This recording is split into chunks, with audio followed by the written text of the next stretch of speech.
Good morning, everyone. It is my utmost pleasure to welcome you to the first national consultation on domestic transport. We now open the consultation with the welcome by Permanent Secretary, Ministry of Transport Works and Maintenance, Mr. Mark Cummins.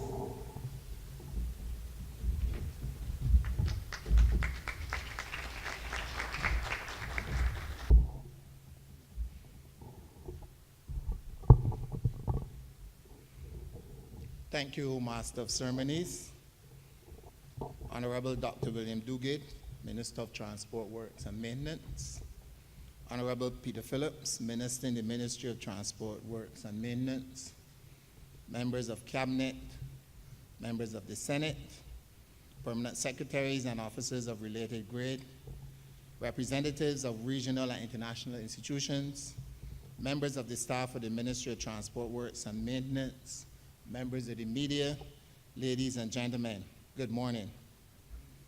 It is my distinct pleasure to extend a heartfelt welcome to all of you to the National Consultation on Domestic Transport.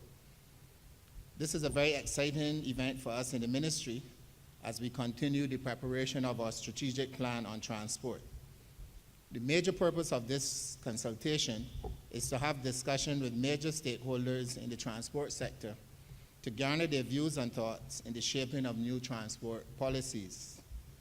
Ladies and gentlemen, the proposed amendment to the Physical Development Plan, and to be more specific at Section 2.4, where it speaks to advancing mobility and accessibility states, and I quote, "The provision of an efficient transport service and infrastructure is fundamental to the promotion of inclusive, healthy communities and sustainable development in Barbados.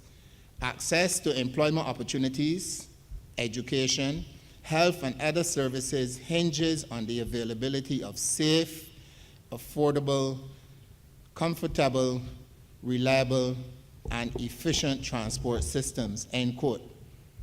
That quote has been carefully chosen to show the level of collaboration which must take place among government agencies and stakeholders if we want to develop policies which can be successfully implemented. Barbados, I'm sure you would agree with me, is a car-dominant society. However, recent research has shown that there's a major shift in transportation thinking and planning from a focus on the ease of movement for cars to a focus on the ease of movement of people and goods. Therefore, the concept of accessibility has to weigh heavily on the minds of transport planners as they focus on ease of travel from an origin to a destination. The thinking must therefore include multimodal movement, that is, combining more than one mode of travel, such as driving to a park and ride lot, driving to a park and ride lot and getting on an electric bus fully outfitted with Wi-Fi and the latest technologies, cycling, and walking to a water taxi stop and getting on a boat. While this may seem far-fetched at this time, it will become a reality on or before 2030.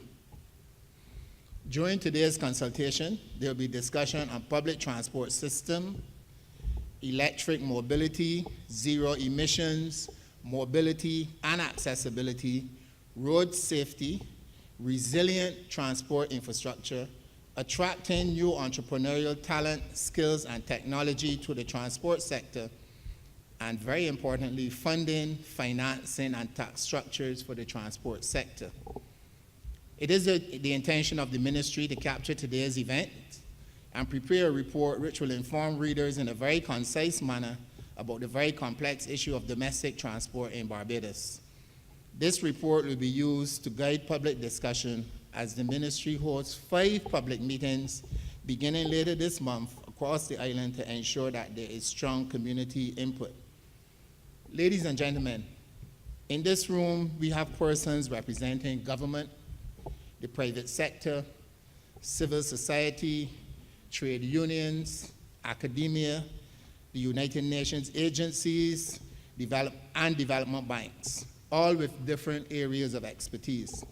I am confident that this powerful combination of minds will allow for robust discussion throughout the day. While we are discussing domestic transport, we must be cognizant that as a small island developing state, there are certain factors such as climate change and our vulnerability to natural disasters that must always be foremost in our planning. Once again, welcome to the National Consultation on Domestic Transport. I'm obliged to you.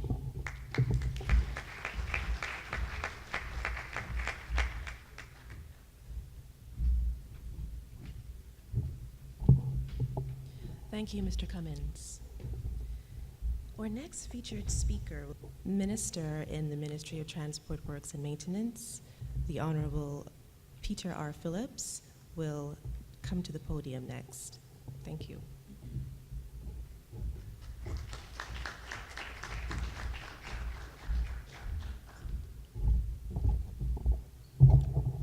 Good morning, all. Master of Ceremonies, the Honorable Dr. William Duguid, Minister of Transport Works and Maintenance, members of the Cabinet, members of the Senate, permanent secretaries and officers of related grade, representatives of international and regional organizations, members of staff of the Ministry of Transport Works and Maintenance, members of the press, specially invited guests, ladies and gentlemen. I take this opportunity as Minister in the Ministry of Transport, Works and Maintenance to personally welcome you to this national consultation on transport, which I am told is the first of its kind. I hope that this forum will therefore provide a backdrop of a serious review of the local transport sector in an effort to ameliorate and innovate where necessary the sector. If every citizen had to drive their own vehicle, the local transport sector as it relates to effective mobility would be in chaos. The provision of efficient transport service and infrastructure is essential to the promotion of inclusive, healthy communities and sustainable development in Barbados. Access to employment opportunities, education, health, and other services, and obtaining benefit from those services is dependent on a safe, affordable, comfortable, reliable, and efficient transportation system. In short, the inland transport sector plays a significant role in the economic and social development of Barbados. As a state-owned public transport agency, the Transport Board provides citizens with mobility and access to employment, community resources, medical care, and recreational opportunities across Barbados. It also provides those persons who choose to ride, as well as those who do not have their own vehicle, with the opportunity. Over half of the Barbadian public do not own a car. Therefore, those persons who do not own cars must rely on public transportation.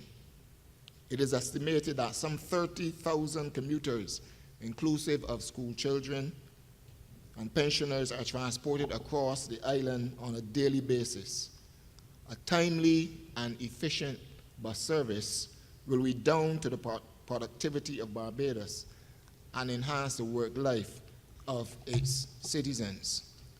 However, the timeliness and efficiency of the bus service has been undermined by cash flow issues and an aging bus fleet, given the fact that the last set of buses were purchased in 2006.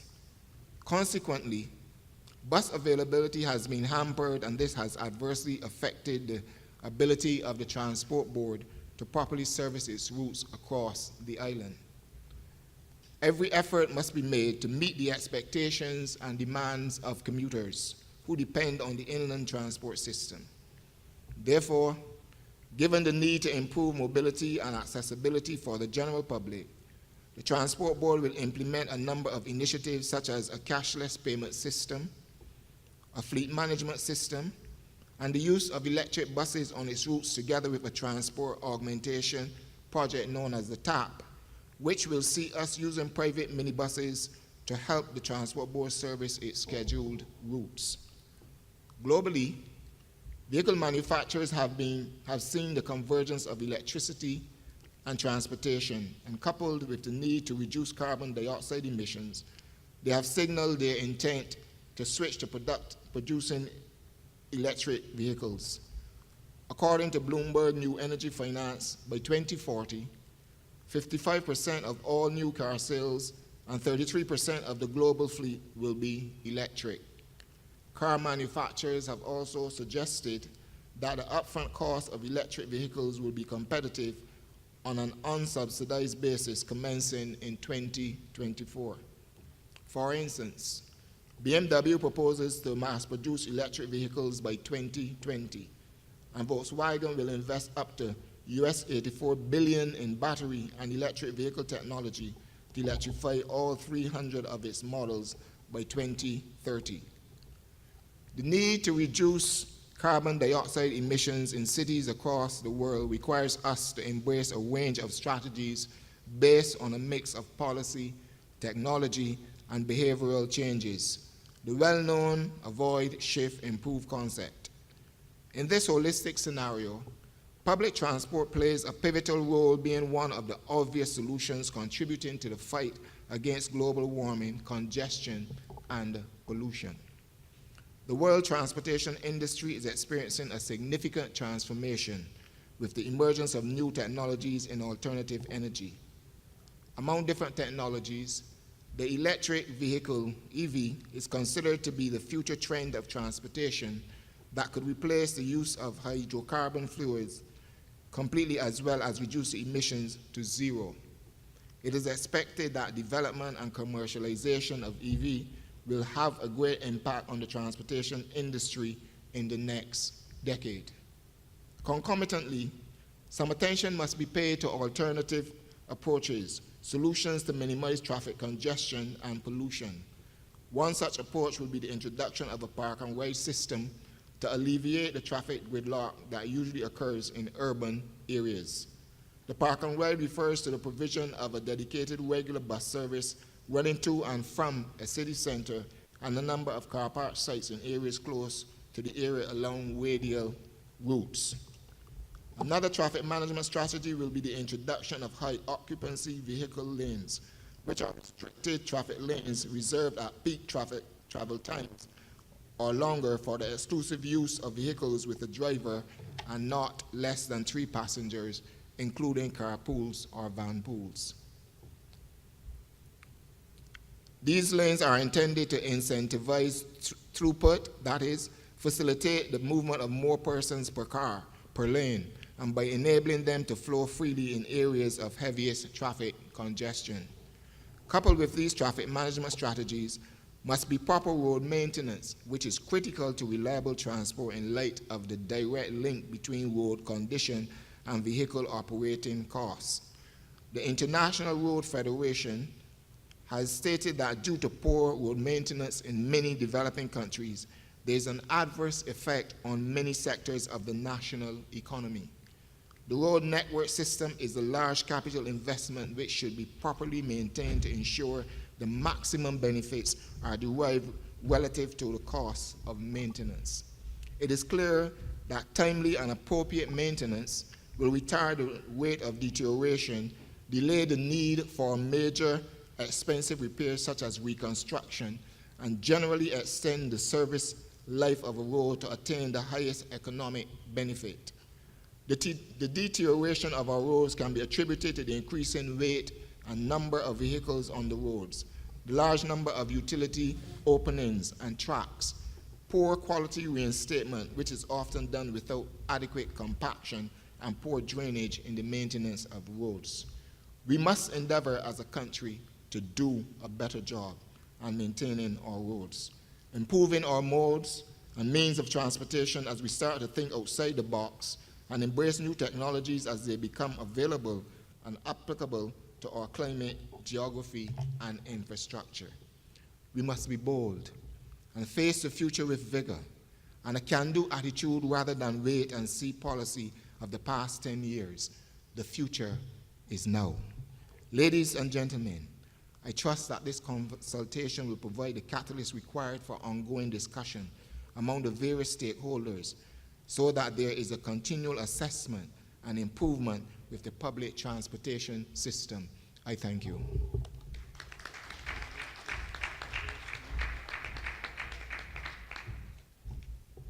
Thank you, Minister Phillips. Please welcome our keynote address speaker, the Minister of Transport Works and Maintenance, Dr. the Honorable William F. Duguid.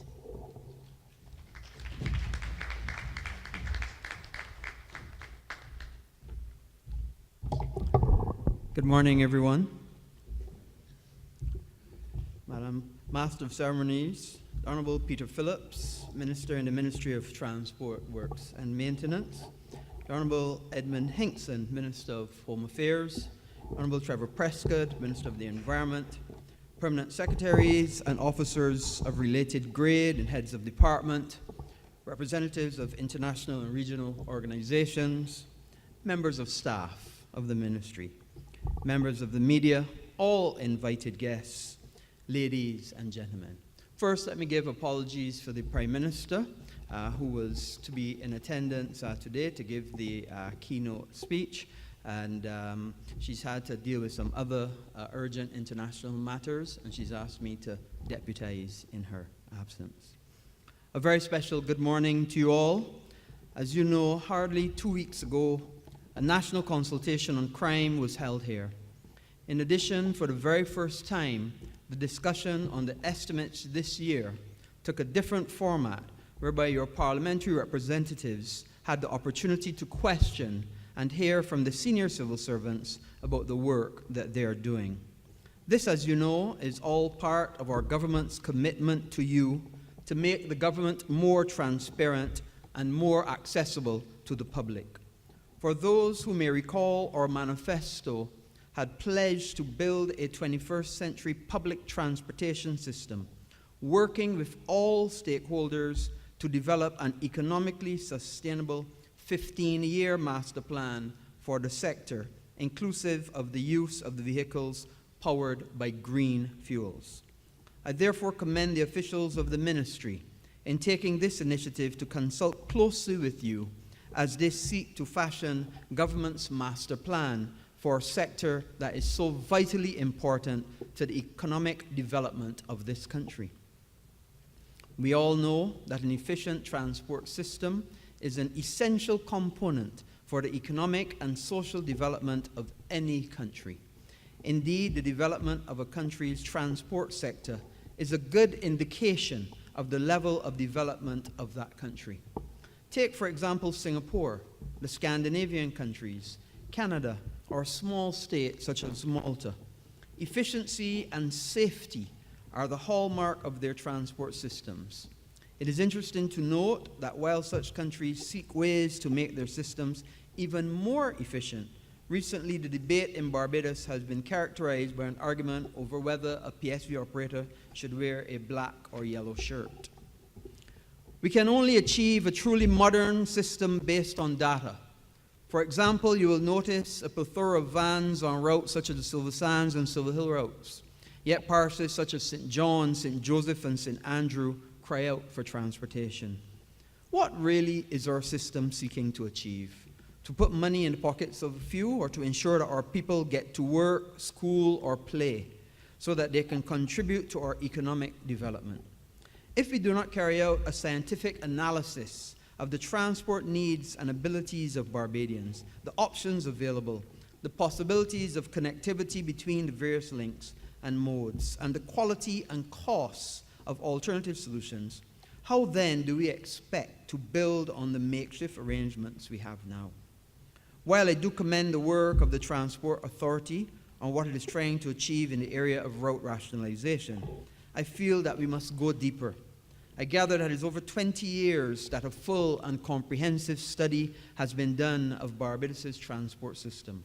I think it is high time we have another, and I therefore charge the Transport Authority with the responsibility of putting a mechanism in place to have such a study carried out in the shortest possible time.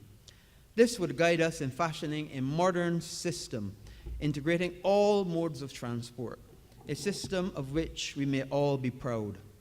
Such a system should be accessible to all, affordable, safe, and environmentally friendly. The words environmentally friendly, extremely important. Ladies and gentlemen, the choices we make regarding our future system of transport will have implications for the country's economic and social health, and indeed our physical health.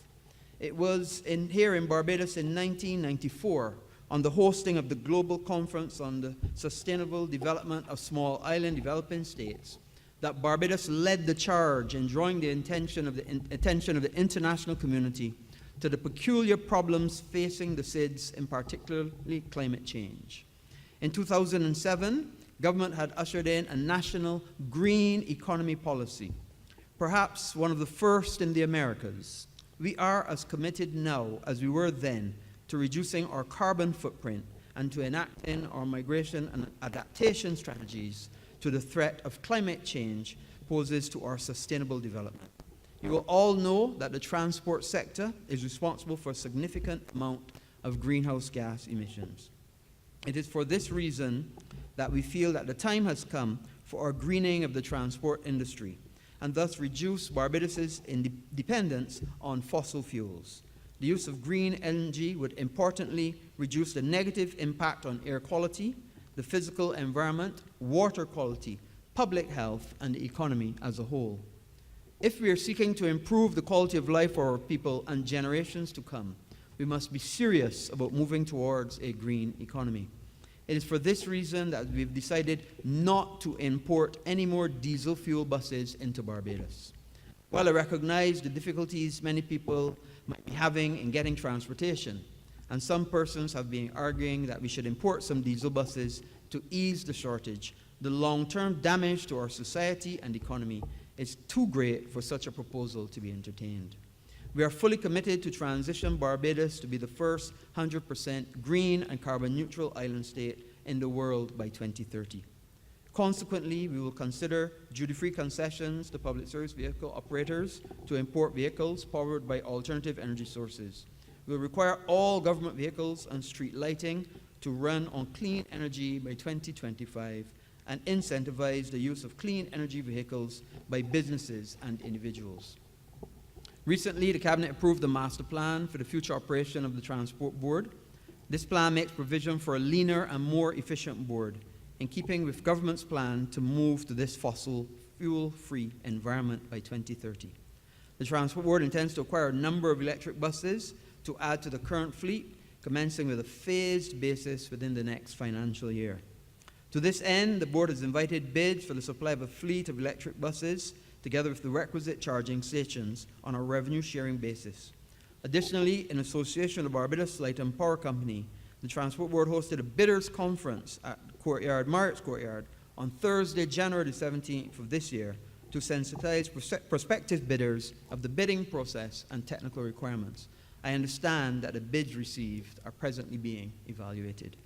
With regard to the private sector, at October 2018, there were 7,222 registered vehicles that provide a form of transport for hire in Barbados across the categories: ZR 457, maxi taxi 783, minibuses 224, and 2,140 taxis. Hired vehicles 3,346. While the private sector accounts for over 70% of the daily commuting public, the Transport Board moves the remaining 30% or less. While the latter collects over $1 million in revenue each month, it is costing the taxpayers of this country over $5 million to run monthly. This is unsustainable by any stretch of the imagination. The insatiable appetite for more cars has led to an uphill battle against gridlock across the island. In fast-growing economies like China, the car population grows at more than 20% a year, and peak hour traffic in megacities like Beijing and Shanghai crawls at 5 kilometers an hour. The congestion invoice in the US stands at $78 billion each year, while congestion costs are estimated to be about 1% of GDP in European countries such as Britain and France.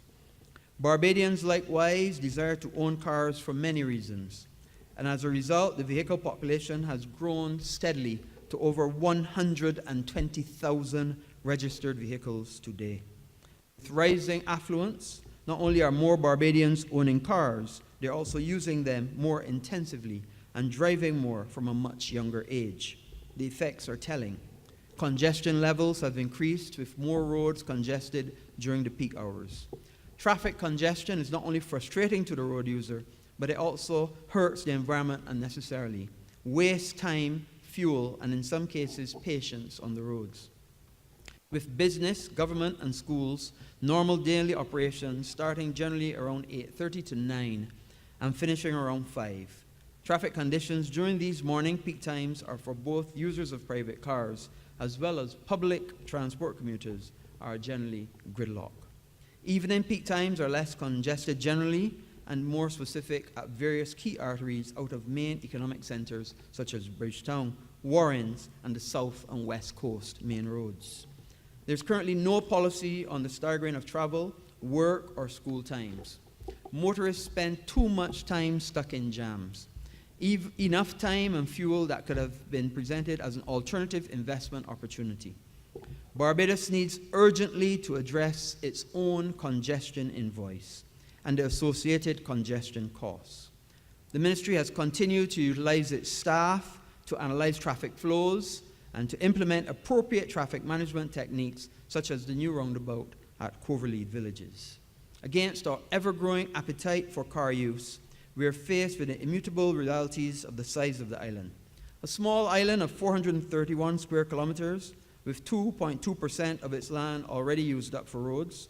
While Barbados may not be able to build many roads going ahead, the pace of road rehabilitation must intensify. There are 3 inescapable conclusions from these observations. First, as more and more Barbadians own cars, it is clearly not possible for all of them to drive their cars to and from work every day. The only way to move large numbers of people efficiently in our densely populated city is by public transport. It is therefore critical that we make public transport much more attractive to the vast majority of Barbadians, including those who have access to cars. Second, the trade-offs that we are faced with have become much sharper. The more cars Barbadians own, the more extensive fuel tax coverage and the higher the charges would have to be. This is the key trade-off we have to make to maintain smooth-flowing roads. Third, even with more extensive fuel tax, the current vehicle growth rate is not sustainable, given the already large vehicle population and the slowdown in road growth. We have to lower vehicle growth. These are not easy issues, but we have to make these difficult decisions and act decisively to manage car growth and usage to ensure that Barbadians will continue to enjoy a quality living environment. With a total land area of approximately 432 square kilometers or 166 square miles and 1,950 square kilometers of road and home to a population of 280,000, a population density of 622 persons per kilometer. Barbados uses only 2.2% of its landmass for road network, and as a result is the 15th most densely populated country in the world. It is denser than countries like Taiwan or Lebanon. Barbados' growth is constrained by competitiveness. As part of this, road quality and infrastructure quality are key determinants in the total competitiveness of the country. Once the improvements are made in infrastructure and road quality, competitiveness and hence growth will improve for the country. However, over the period 2013 to 2017, Barbados fell 8 positions in the rankings to 30th in infrastructure. I want to repeat that. Barbados, over 2013 to 2017, fell 8 positions in rankings to 30th place in infrastructure, while at the same time falling 16 places to 49th in the quality of roads. The overall impact was a loss of competitiveness, with a value estimated at $500,000 in potential growth for the island, $500 million. In 2016, IRAP, the International Road Assessment Program, undertook a survey and an assessment of the safety of Barbados' roads through the risk mapping and star rating of 500 kilometers of Barbados' primary and secondary road network. This assessment was done as a component of the Caribbean Development Bank project. This independent road safety audit that was conducted showed that Barbados had 30% three-star roads, 44% two-star roads, and 24% one-star roads. In other words, there were no five-star or four-star roads. 30% were in reasonable condition, and 68% of the roads in Barbados were in poor condition. In addition to a resident population, which comprises now not only the traditional Barbadian, but also citizens of the CARICOM community, as well as persons from all over the world who have made a decision to live and invest in this island as a tourism destination. We continue to welcome a significant number of long-stay and cruise ship visitors. Of all the Eastern Caribbean islands, we're also home to many of the international financial institutions present with us here today. We all have to utilize roads, and the demand has continued to increase over time. This is so particularly in the tourism sector. The Barbados Statistical Service will tell you that in 1956, there were 17,825 long stay and 12,391 cruise ship visitors. By the end of December 2018, Barbados welcomed 679,478 long stay visitors and 554,439 cruise ship visitors by November of last year. Leading the growth in arrivals was USA, 8.4% or 15,000 more arrivals, and other CARICOM countries, 4.7% or 3,000 more arrivals. The UK, 1.7%, and Canada, 1.8%. Markets recorded growth of just under the average. Growth was recorded in all markets except Germany, other Europe, Trinidad and Tobago. Other countries which recorded declines of 5.8%, 3.5%, 8.8%, and 4.2% respectively. The visitor to the island frequents the parks, beaches, open spaces, countryside, and the many attractions and social events all over the island. It is a safe environment for our visitors, in much as we have our own social issues that are resulting in unprecedented level of violent crimes and crimes against visitors to our shores is still one of the lowest in the region and the world. The majority of the country's population is settled along the southeast, south, and west coasts of the island. It is believed that suburbanization from the capital city, Bridgetown, will continue, leading to the gradual increase in densities to the northwest, north, and east of Bridgetown, while most other areas will remain relatively constant. The expansion of population will have more serious implications for the conservation of biodiversity on an island with an already finite resource base. The smoother persons can move to and from work, the greater resulting productivity. It is productivity that drives all sectors of the Barbadian economy. Greater numbers of persons live in St. Michael and Christchurch, St. Philip, St. James, with the 7 major highways. Bottlenecks and traffic jams into work centers remain inevitable as it currently stands. The single greatest threat to maintaining a good state of condition in transport and infrastructure sector is the ability to finance operational costs. Given the broader macroeconomic position of the government of Barbados, financial allocations to the Ministry of Transport Works and Maintenance have not moved in the same direction as costs of maintenance and operations of the ministry's mandate. Central government's allocations to the 4th largest funded government ministry have been decreasing up until 2016-2017, which is largely due to the onset of a loan from the Latin American Development Bank, also known as CAF, project for $20 million, the Inter-American Development Bank project of $50 million, and the Caribbean Development Bank project of $4.8 million. Over the last 5 financial years, the ministry was allocated $657 million, while it spent $738 million. Its yearly expenditures in the last 3 years all exceeding allocation by over $35 million, and for the last financial year, it spent $61.2 million over allocation. The mission-critical policies made provision, inter alia, for a 10-year rehabilitation program that was kicked off with the Barbados $15 million investment in the Ministry of Transport for the purpose of heavy-duty vehicle equipment. Some of that equipment has already been received, and I look forward to increased road maintenance activity in the months to come. Certainly expect the equipment to be in place by the start of the hurricane season. I'm also pleased to note that the ministry has proceeded to contract retrenched workers to provide services from which all indications is proceeding even better than the ministry had anticipated. Our painting crews have also started working at night, and this bodes well for the 24/7 society we are seeking to create. Beyond short-term needs, our priority is to continue investing for the future.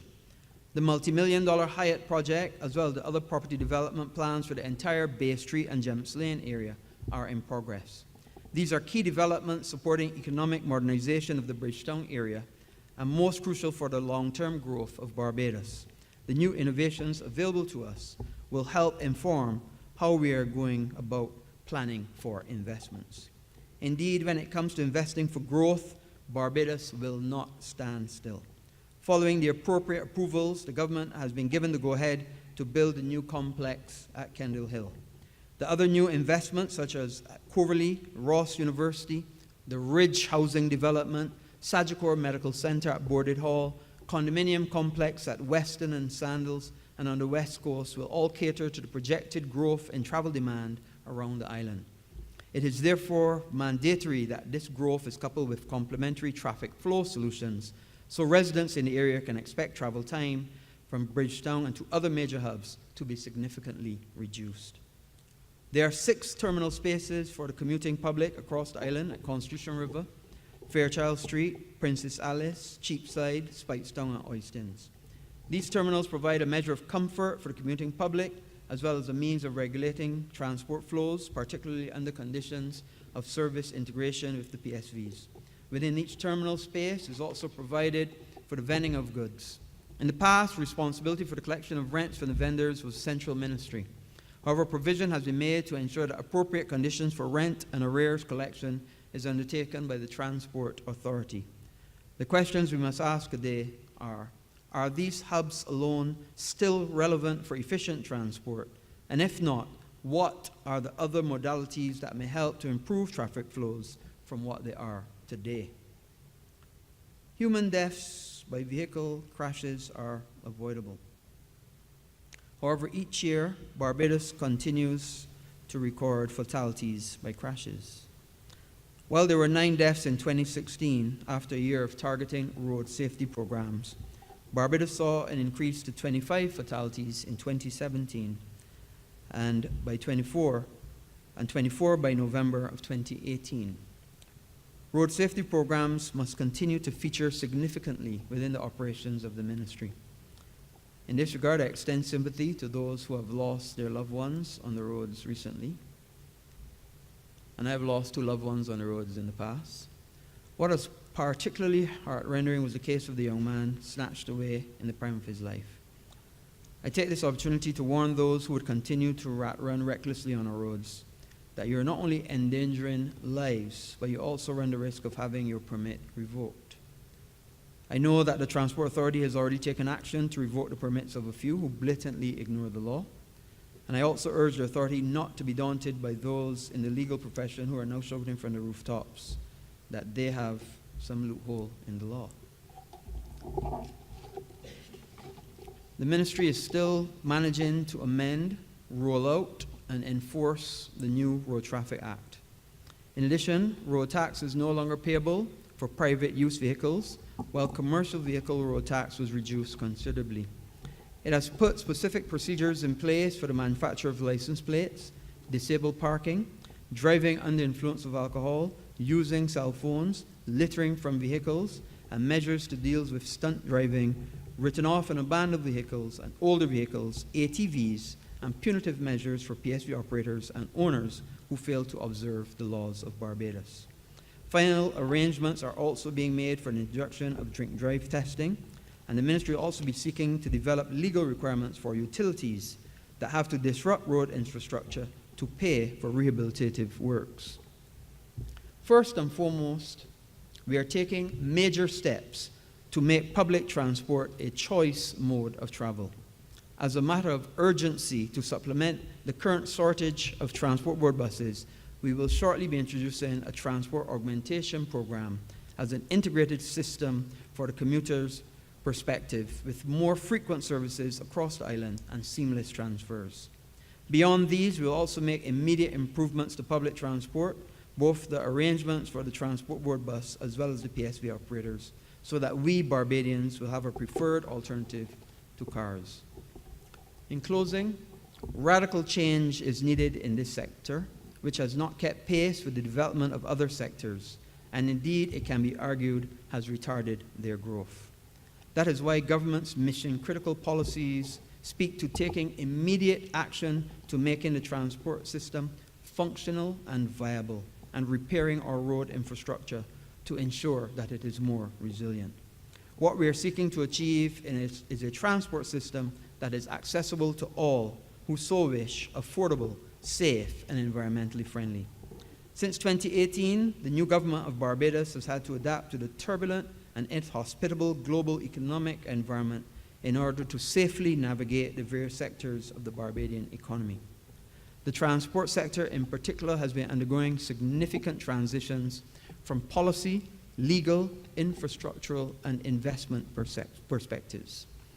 This national consultation on domestic transport recognizes the need and urgency to jumpstart and sustain private sector and investment and led productivity, and the transport sector is a key sector for this investment.